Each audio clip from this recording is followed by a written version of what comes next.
बच्चो तुम तो इतना कम समय में तू इतना अमीर कैसे बन गए हो? कारण नहीं का मालूम डिजिटल चोर भाई। हाँ हाँ हम एक दिन में ना हाँ। 2 मिलियन 3 मिलियन कमाने। तो तू अपना टीमों में हमरो के रख लेबो। हाँ रख लेंगे। तो हमरा का करे पड़ी कैसे का करे पड़ी तुम बतलाओ। तोरा के एगो ना भैंस चोरी करे के पड़ी। ए मत हम तो जानते नहीं कि भैंस कैसन होली सो कैसे हम चुराइबो।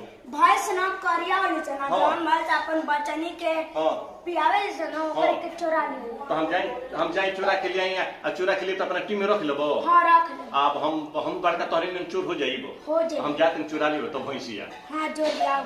ए बच्चो अरे देख रे तू कल भैंसिया चुरावे के न देख भैंसिया चुरा ली में अब भैंसिया के संगे संगे न एकर पड़ियो चुरा ली में एकर बचनवो चुरा ली में देख है दूध पियत रहलियो। हां हई काहे के मारत रे? अरे ई भाजिया के पीली अरे। तो तू है न कल ह कि करिया के रही आ जोन अपन बचना के पियावत रही ओकरे के चुरा लिए भैंस तो हम करिया के रहलियो बचना रहलियो हम चुरा लियल बनी। तो अब हम तोरा के अपन टीम में ना रखब। काहे? ई भाजिया के पीली अरे। आजाद देखो अब राख लो फिर अब इनके पैसे वैसन गलती ना करब दूसरे को चोरी के चांस दो कौन चोरी बोलो। अब तोरा के घर में चोरी करे के बा। का चोरी करे के बा? अब तोरा के घर में ना हल्का हल्का सामान चोरी करे के बा। हाँ तो इनके पैर खूब हल्का खूब सामान चोरी करके लिए अभी अब ना अपना टीम में बगे दबो ना तो ठीक बा कल चोरी करके लिए आई। हां तनी हेने आओ रे हेने आओ। हां का होता रो?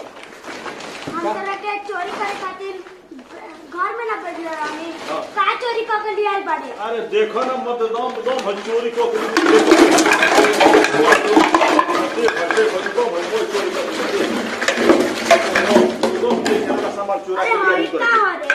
खाली बोतल एकरे के बेचे के तो 28-54 ना मिली रे। अरे तो तू है ना कहूआ कि एकदम हल्का हल्का सामान चोरी करके ले देखो दम हल्का हल्का सामान चोरी करके ले बनी। हां अरे एकदम तो दिमागे नहीं थे का बोलो। हम तो कभी कि टॉर्च पन चोरावे के नराइटी में लगावे वाला चोरावे के सोना चोरावे के अब तो हम तोरा के अपन टीम में हमेशा खातिर निकाल दे। तो हम का करी ओकर घरवा करे तो सबसे हल्का सामान नहीं रहल हम ये चोरा के लेके चल जानी।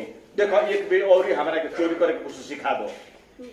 देखो अब तोरा के ना घर में ना भारी सामान चोरी करे के बा।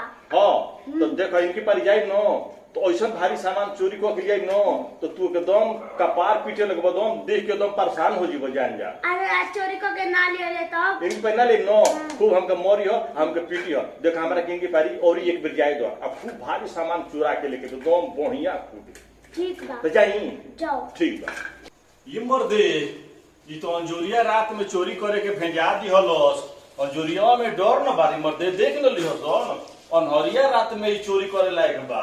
ये अनहरिया रात रह न तो कोनो लौकी त ना चोरा के लेके चल जइती जा।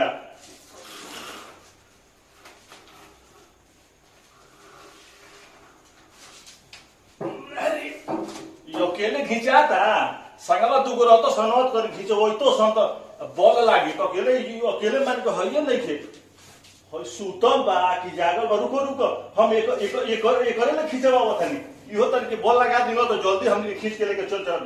अरे लेके तन जाग रे हम मशीनवा चोरी करतानी हम मशीनवा चोरी करत खींचवा मशीन लेके चोरा के भागत हम मारो दे करके चोर हम मशीनिया के चोरा के ले जात रहले ना कहां चोरा के ले जात चल तो चल। हम मशीनिया चुरा के न हम हिनकरे के मैं चुरा के सामान देही ना। मैं सामान हिनकरे के चुरा के देही ना। अरे चोरवा तू कैसे चोरी कर ले रे जेकरा के चोरी करे जाले ओकरे के जगह देले तो हम क्या करी तू है ना कहूँ खूब भारी सामान चोरई है तो भारी सामान चोर हमारे अकेले ना घिंचात रह ना उठत रह तो वही समय एक जगह नहीं है बस ये हम तो पकड़ जाए बांध के लिया तो दिल बता रखी ने। हाँ जो हम तो अपन टीम में ना रखे इनके पर हमारे के बंदूक दो रिवाल्वर दो तो हम वो तो चोरी कर जाए हम खाली हाथ चोरी ना करे जाए हम धरा जाते नहीं देबो ना कहिए देबो देम काल कब चोरी कर देता। ठीक बा सरदार एक बेर तो हमारा की जेल में ले निकलवा दी फिर अब दोबारा ऐसा गलती ना होई फिर अब ऐसा गलती हम भुलाइयो के ना करब सरदार हमारा की कोई सहू एक बेर जेल में से निकलवा दी MP MLA पैरवी लगवा के है सरदार। अब तक तो तू हमारा के 1 रुपया चोरी करके नहीं के देले नहीं कह दिले अब तो तोर के छोड़कावे में 5 लाख रुपया तो लगे जाई। चलो अब तो तोर के छोड़वाही के पड़ी। ए सरदार अब हम रउआ संग चोरी ओरी ना करब। हम चोरी कर जाते तो घरों में पकड़ा जाते, घरों वाला मारता सन आ जेल में जाते न तो पुलिस थाना वाला खूब हमें पीटता सन। अब हम रउआ संग चोरी ना करब। करे का कले रे तू? हम ना चोरी करब। चोरी ना करबे? आ जन पैसा वाली ओकर का होय रे? 5 लाख जंतर के जेल में चोरा के लागल हैले पहले एके बाटी तन मारसी को ओकर बात है ना देसी कटले और मारे ना। अही तो हम ओइसन बंदूक ना चलाइब तो हमार डर लागता ना। कुछ नहीं चोरी कर तबे तो सीखबे जो ये चोरी करके। ए सरदार हां देखी अब हम रउआ संग चोरी ना करब। हई अपन हथियार ली जन्नी। अब हम रउआ संग चोरी अब छोड़ देनी। अब हम बढ़िया आदमी बनब। अब हम आत्मसमर्पण करब पुलिस की ने जन्नी। अब देखिए अब हम चोरी ना करब।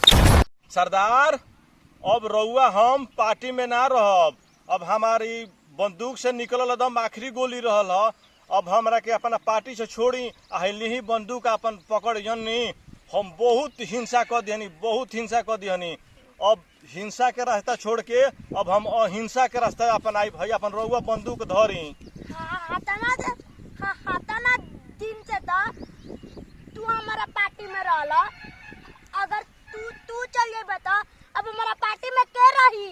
तो रउआ हमारे नियन अहिंसा के रास्ता पर चली ना। रउआ बंदूक रख दी। ठीक बा हम बंदूक पटक देता नहीं। ए भाले अब तू तो ठीक, अब तू तो खुश बाला जाना।